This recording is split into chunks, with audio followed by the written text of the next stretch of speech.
Bashar al-Assad, from the beginning, said that the opposition was fundamentalist, terrorist, jihadist. And in fact, at the beginning, it wasn't. But this became the self-fulfilling prophecy.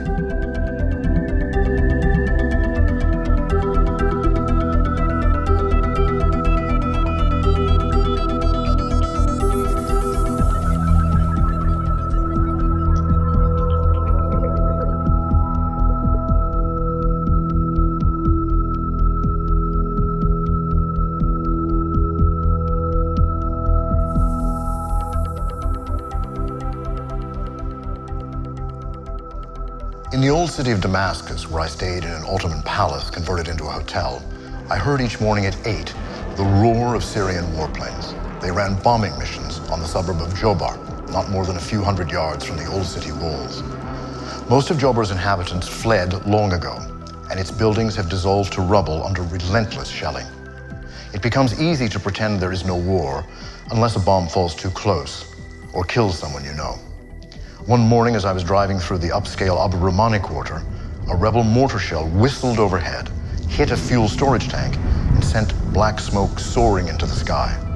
Yet the shoppers around the corner went on as if nothing had happened. Damascus, for all of its problems and its political repression, was the only Arab city where an American ambassador could walk into a restaurant without 40 security personnel with him.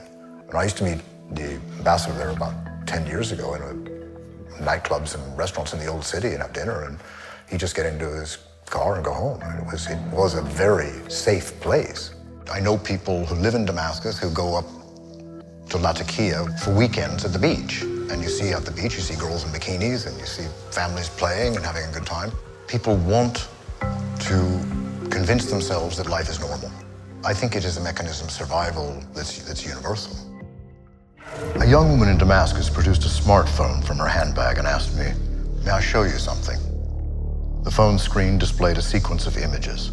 The first was a family photograph of a sparsely bearded young man in his 20s. The woman said, "This is my cousin." The next picture, unlike the first, came from the internet. It was the same young man, but his head had been severed. Beside him lay 5 other men in their 20s, whose bloody heads were similarly stacked on their chests. I looked away. In this war, there's barbarity on both sides. The ISIS and Nusra forces are very proud of what they do, so they themselves put it up for public display.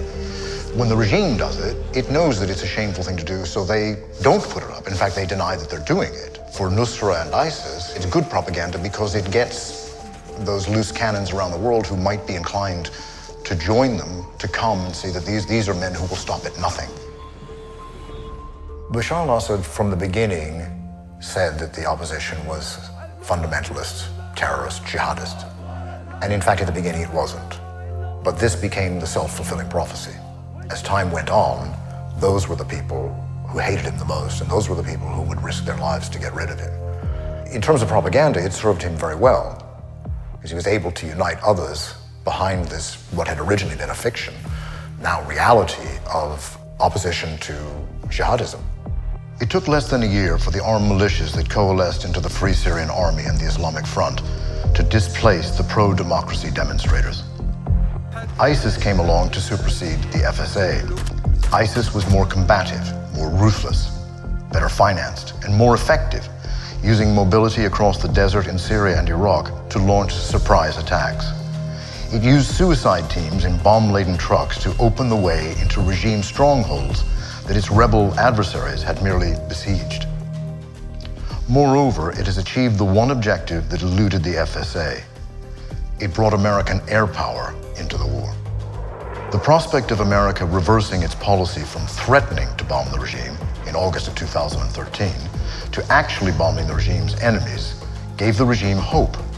It saw that not only would it survive, but that it would become, however covertly, a partner of the very nations that had worked most assiduously to remove it. The US policy, I think in the long term, is still to destroy that alliance between Syria and Iran and that alliance between Syria and Russia.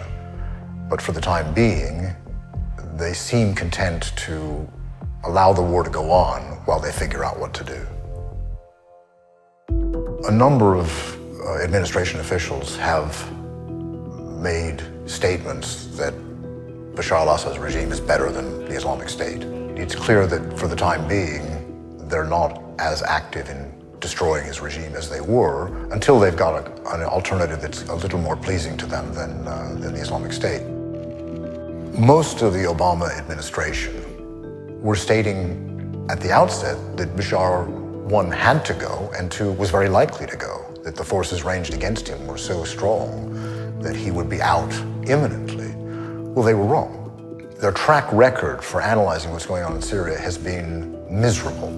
For example, when they funded the opposition and gave them weapons, they said that they were all going to be good Jeffersonian Democrats, and they turned out to be Sunni jihadists.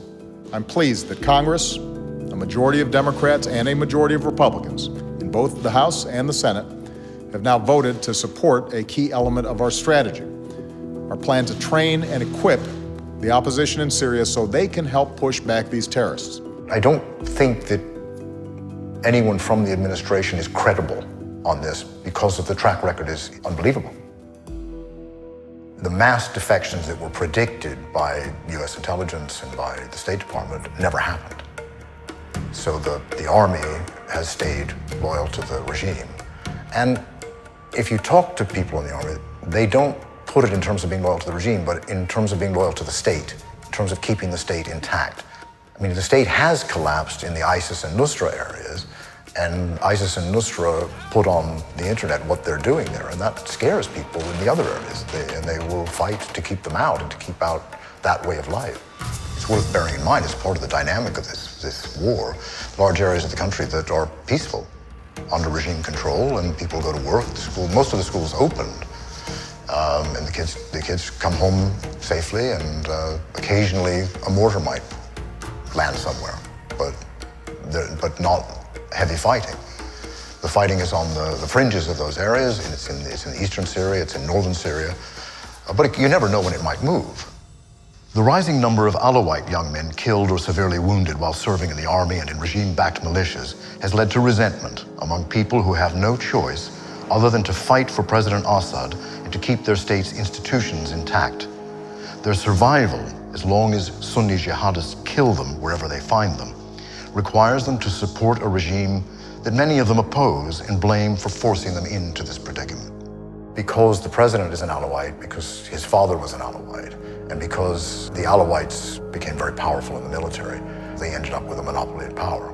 You can talk to Alawites who don't like Bashar al-Assad, and they will tell you that even though they don't like him, they have to support him, because if he loses and the Islamic State comes into their areas, they will do what they did when they went into Alawite villages earlier in the war and massacre every living human being.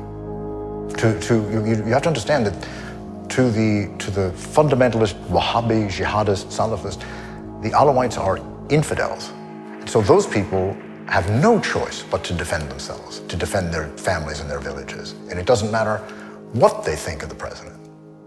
Over 200,000 people have died in this war, and 2/3 of the population about have in one way or another been displaced. The population is in the middle of all of this, and they pay the price. They're losing their houses, they're losing their fathers and sisters and mothers. They're the ones whose babies get hit by barrel bombs or whose sons are beheaded by jihadists.